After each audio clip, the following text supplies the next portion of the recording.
ક્યાં ગયા બંને? જ્યારે પણ ટ્યુશનેથી ઘરે આવું ને ત્યાં તો હોતા જ નથી.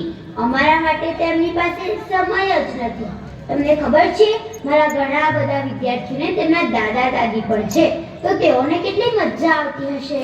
મેં તો મારા દાદા દાદીને કદી જોયા જ નથી. અને હા, આજે તો મને મારી શાળામાંથી મારા પરિવાર વિશે લખવા આપ્યું છે. આ પરિવારમાં વળી શું લખવાનું? હું, ભાઈ, મમ્મી અને પપ્પા, આ પૂરો અમારો પરિવાર. વળી આમાં શું લખવાનું હોય? મમ્મી પપ્પા, તમે આવી ગયા? હું તમને ક્યારની શોધી રહી હતી. હા હા, મને ખબર છે, તમે નક્કી પાર્ટીમાં જ ગયા હશો. શું કહો છો? તમે રોહનના દાદા દાદીની બર્થડે પાર્ટીમાં ગયા હતા? હા, રોહનને તો કેટલી મજા આવતી હશે અને તેના દાદા દાદી પણ કેટલા સારા કહેવાય.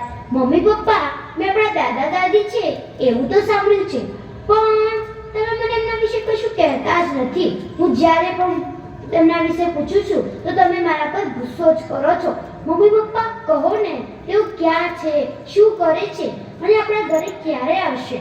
અને જુઓ, આજે તો તમારે મને કહેવું જ પડશે, કારણ કે આજે તો મને મારી શાળામાંથી મારા પરિવાર વિશે લખવા આપ્યું છે. તો આજે તો તમે જ મને મારા પરિવાર વિશે લખાવશો. ચાલો પપ્પા, તમે પહેલા મને મારા દાદા દાદી વિશે લખાવો. શું થયું? તમે એકબીજાની સામે કેમ જુઓ છો? મમ્મી પપ્પા, તમે એમ કહો છો કે મારા દાદા દાદી વૃદ્ધાશ્રમમાં છે? મમ્મી પપ્પા, એટલે જ તમે મને કશું કહેતા નહોતા. અને જુઓ, આજે મેં જીદ ન કરી હોતી ને તો તમે મને કશું કહેતા જ નથી. મમ્મી પપ્પા, તમને ખબર છે, તમે આ ઘરના પાયાને જ ઉખેડી નાખ્યો છે. મમ્મી પપ્પા, એટલે જ તમે મને કશું કહેતા નહોતા. મમ્મી પપ્પા, મને તમારાથી આવી ઊભી જ નથી. મમ્મી પપ્પા, બધા જ ધર્મના ભગવાનમાં તો એમ માનવામાં આવે છે કે મા બાપના ચરણોમાં તો સ્વર્ગ અને છાયાછાપ હોય છે. છાયાછાપ.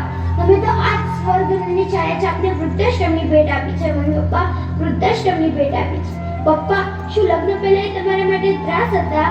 મમ્મી પપ્પા, તો પછી કેમ તમે તેમને વૃદ્ધાશ્રમમાં મોકલી આવ્યા? શું તેઓ જૂના ખયાલાત ન હતા એટલે? શું તમને મારતા હતા, હેરાન કરતા હતા? તો પછી કેમ મમ્મી પપ્પા? શું કહો છો? તેઓ જૂના ખયાલાત ન હતા એટલે? તો શું થયું? કમસે કમ અમને તમારા દાદા દાદીનો પ્રેમ મળતો ને મમ્મી પપ્પા. મમ્મી પપ્પા, અફસોસ મમ્મી પપ્પા. મમ્મી પપ્પા, કાલે ઉઠીને હું તમારા માટે બોજ બનીશ તો તમે મને પણ અનાથ આશ્રમમાં મૂકી આવશો? જાઓ, માએ તો તમારાથી વાત જ નથી કરવી.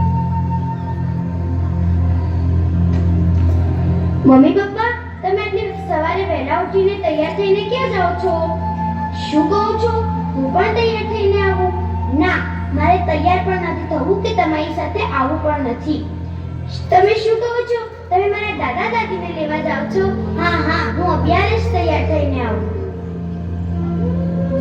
મમ્મી પપ્પા, તમે મંદિરોમાં તો જઈને ભગવાનોની મૂર્તિને નમો છો, તો આ તો આપણા સાચા મતના ભગવાન કહેવાય. તો તમે તેમને કેમ નથી નમતા? શું કહો છો? આ મારા દાદા દાદી છે.